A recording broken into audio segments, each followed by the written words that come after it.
everyone, it's Robin, RS Island Crafts, and welcome to my studio. Today I'm going to show you how to make a windmill block. Now, like any other quilt block that's out there, there are different variations to it and different names. We're going to make a very simple version. I'm going to show you how to make the 12.5-inch block, but you can also make a 6.5-inch block, and they're made exactly the same way with just different numbers. I will put those numbers down below in the description box.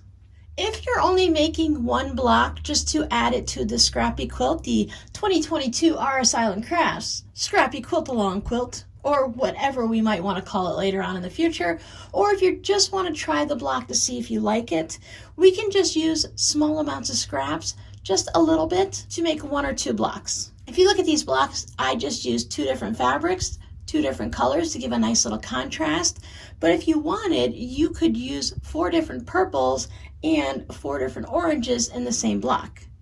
If you'd like to make an entire quilt using just a certain set amount of fabrics, or maybe even if you want to go ahead and use something like some fat quarters, or if you have quarter yards or anything like that, you can make these in strip sets. It's very similar to a rail fence. It's just put together a little bit differently. For the 6.5-inch block, we cut our strips 2 inches wide. And there is 4 of these golden and then 4 of the red Bumblebee Honey Farm ones. Before they're sewn in, they are cut at 3.5 inches long by the 2 inches wide. I prefer to cut all of mine just a little bit longer. That way we can trim it up in case anything weird happens. For the 12.5-inch block, everything is going to be made the same exact way, except for these strips are 3.5 inches wide and they're 6.5 inches long. I'll cut mine at 7 inches just to, again, make sure I have enough room to trim it up. Sometimes my ends get a little uneven and a little crazy, and I'd rather go a little bit larger and trim it down than to have to worry about things not being quite perfect and neat at the ends.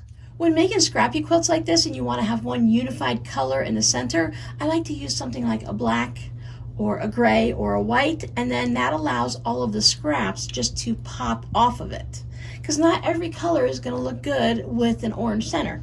I thought for this one I would just go into my purple bin. This fabric has light purple highlights, but it is a main black background, and then this one is just a light purple. And I thought that would have a nice contrast, because that's what this block is all about. You really need to have a good contrast between your 2 pieces. Otherwise, it's not going to be a visual thing. It's going to muddy the block and you're not going to be able to see it. Now, if you're just going for a totally scrappy quilt and you're not looking to have any of the actual windmills pop out or anything like that, go ahead and put all the colors together and just make your quilt and have fun. But if you want to have it to be distinctive and to have that good contrast, just make sure your colors aren't too similar in shade or color. You can always put your phone on black and white and take a picture, and to make sure you have enough contrast against it. There's my 4 dark colors, and then I will just put my 4 lights on top. Lay them down right sides together, line up one of the long edges. We can go ahead and chain piece this. I'm using a 1/4 inch seam and about a 2.0, 2.5 stitch length. You're going to stitch all the way down. So let me take these to the sewing machine and get them all stitched. I hope you can join me this afternoon at 3 p.m. Eastern when I will be going live here on YouTube. And I'm going to make the same block, but I'm going to use some leftover charm squares that I happen to have laying around. Now that my strips have been sewn together, if you were doing a strip piecing,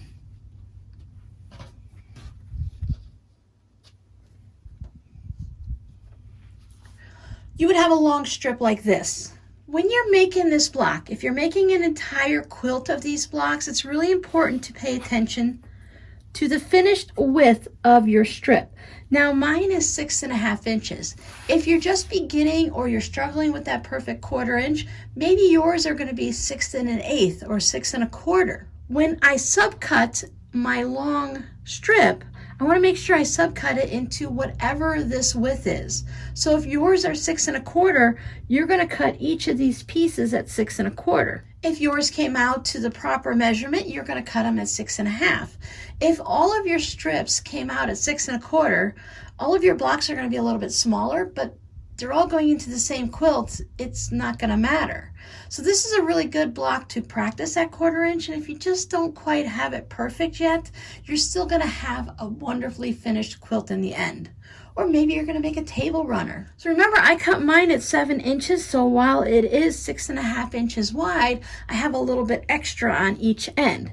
Now half of 6.5 is 3 1/4, so I'm going to line up the 3 1/4 line right on that seam, even though I can also line it up at both places there. I just like to do this to keep everything nice and even.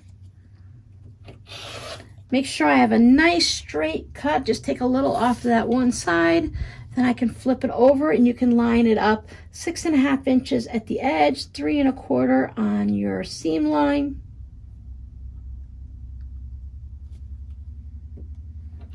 And trim off that extra. Now mine came out pretty good. I don't have that much of a difference through here, just a little bit of a smidge, but being able to trim it up like that off of each end or even just one end, it's really helpful to make sure you have a nice straight edge and square block. Even though that doesn't look very square because it's the two pieces, it looks more rectangular, it's nice and square. Now that everybody's trimmed up, now I have to decide how I want my layout to be. Do I want to make sure all of my windmill blocks are going dark in the center and light on the outside, or do I want them the other way, or do I not care and I'm just going to mix it up because it's all scrappy and it'll just be beautiful no matter how I do it? You can always take a look and see how it's going to look each way for you. So we'll try it this way.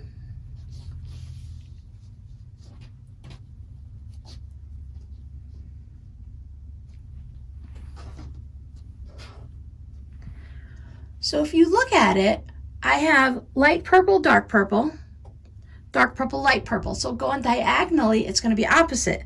Light and dark, dark and light. If I put all of my darks into the center, that's what my block's going to look like. When I look at it, I'm going to see this center fabric. That's going to be what pops and I catch it with my eye. But if I flip them around,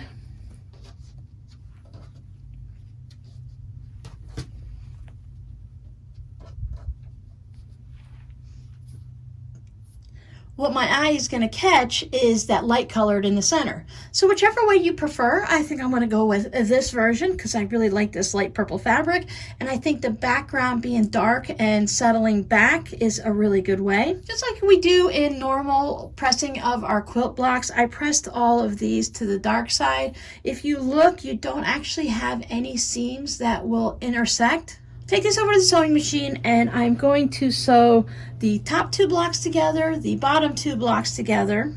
I plan on pressing them to this fabric because if you look at this fabric, there are no seams, and this one does have a seam, and it's just easier to press it to the side with no extra seams.